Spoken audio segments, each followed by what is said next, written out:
පොයට පහුවෙනිදා කියනවා ගල්දුව ආරාමයට දෙන දානෙට. ගමන් අපිට හම්බ වෙනවා දන්සල් දෙක තුනක්ම ඒකත් ඇඳගෙන තමයි අපි යන්නේ ගල්දුවට යන්නේ. ස්පොන්ජි අයිස්ක්‍රීම් වගේ ගොඩක් දන්සල් හම්බුණා අපිට.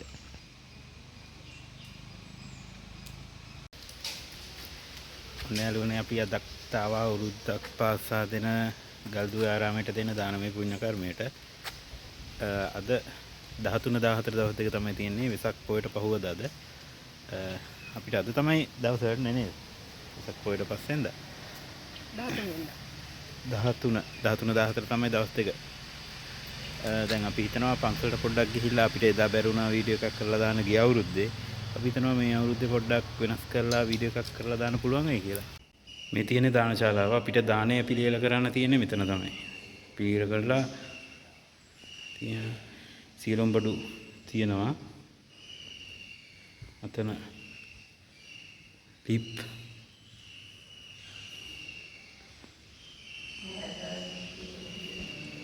ටැප්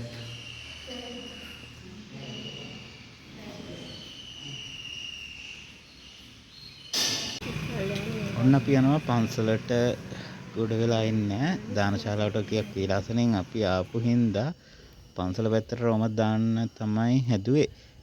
එතෙන්දී අපිට සමහර තැන් වීඩියෝ කරන්න විදියක් නැහැ. මොකද ඒ තැන්වල වීඩියෝ කරන්න එපා කියලා තියෙනවා. අනික තමයි සමහර වෙලාවට උදේ 11 වෙනකන් විතරයි පුස්තකාලයට එහෙම යන්න දෙන්නේ. දැන් අපි යනකොට දැන් හවස 2යි ගානක්. මේ වෙලාවට ඒ ටයිම් එකට යන්න බෑ අද.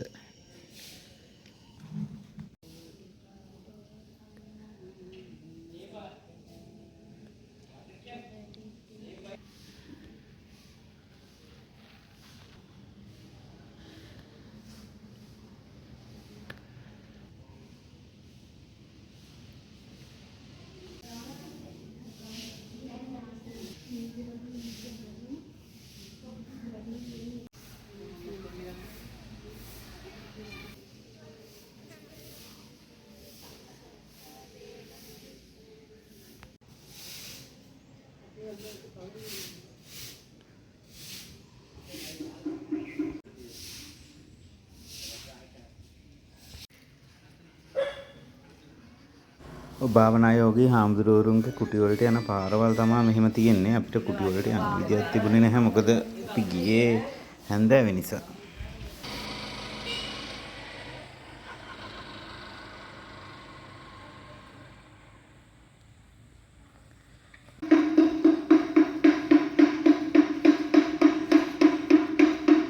ඉස්සෙල්ලාම වැඩ පටන් ගන්න තියෙන අපේ පුංචි කෙල්ල තමයි ලුණු සුද්ධ කරන්න. මෙතන රැට ඉඳලා දානේ පිළියෙල කරන අයට නවාතැන් පහසුකම් තියෙනවා. කාමර යාලා කාමර දීලා තියෙන්නේ. අපිට ඇත්තටම කාමර වල ඉන්න වෙලාවක් තිබ්බේ නැහැ. මොකද උදේ වෙනකොට දානේ පිළියෙල කරගන්න ඕනනේ. ගන්නවා නම් නාන්න තැන් ටොයිලට් පහසුකම් සියලුම දේවල් ආරාමේ තියෙනවා. ඒකින් ගැන කිසිම ප්‍රශ්නයක් නැහැ.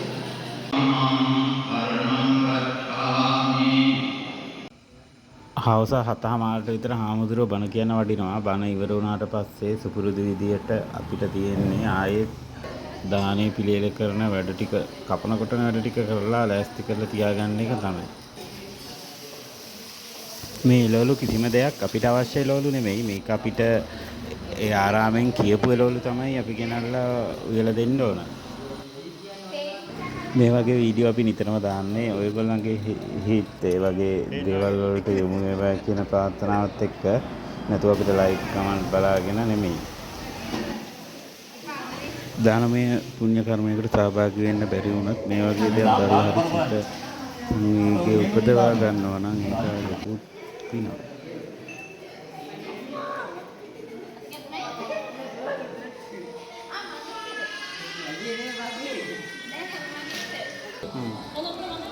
දේදානයට තියෙනවා ඉන්දියාප කඩල ඊට පස්සේ රොටි පාන් ඒ වගේ යාලා කියලා තියෙනවා. ඊට පස්සේ කොලක් කැඳ තියෙනවා. කොල කැඳ තමයි අපි මේ කොටන්නේ හදාගෙන. ඊට පස්සේ සුදු ලුණු තම්බුම් හොද්දක් තියෙනවා. ඒ වගේ ඉල්ලපු දේවල් ගොඩක් තියෙනවා.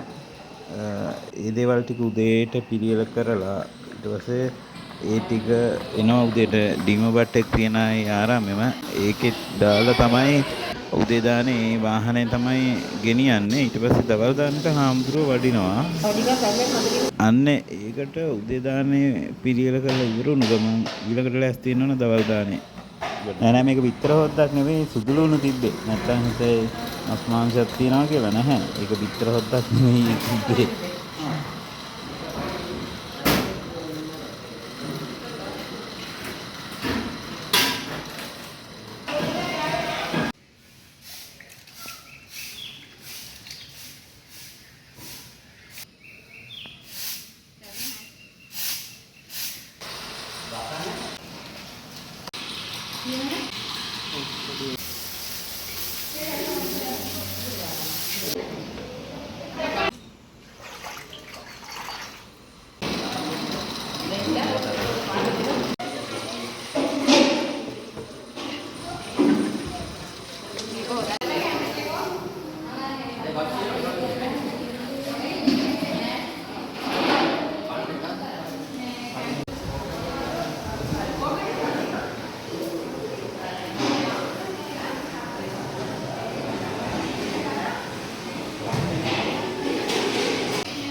Hello, Malik.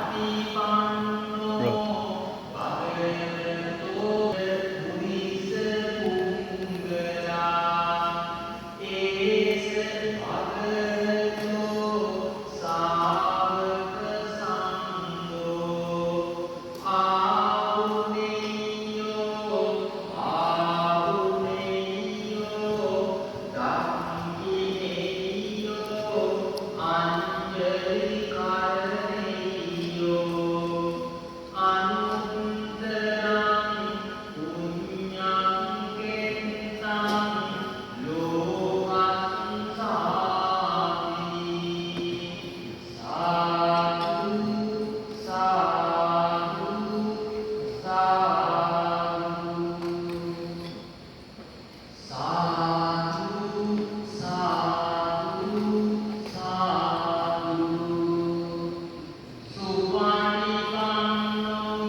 Kowa janda.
දානමය පුණ්‍ය කර්මයේ නිමාවටපත් කර අපි පිටත් වෙන්න ලෑස්ති වෙලා මේ අස් කරන ගමන් තමයි ඉන්නේ. මේ ටික අස් කරලා ඔක්කොම පිරිසිදු කරලා තමයි අපි මෙතනින් පිටත් වෙන්නේ. හැබැයි වෙනදට වැඩිය කලින් මේ සැරේන් පොඩ්ඩක් ඉවර කළා වැඩි. නැත්නම් වෙනදා හවස 2 විතර වෙනවා. අද 12 විතර වෙනකොට වැඩි ඉවරයි.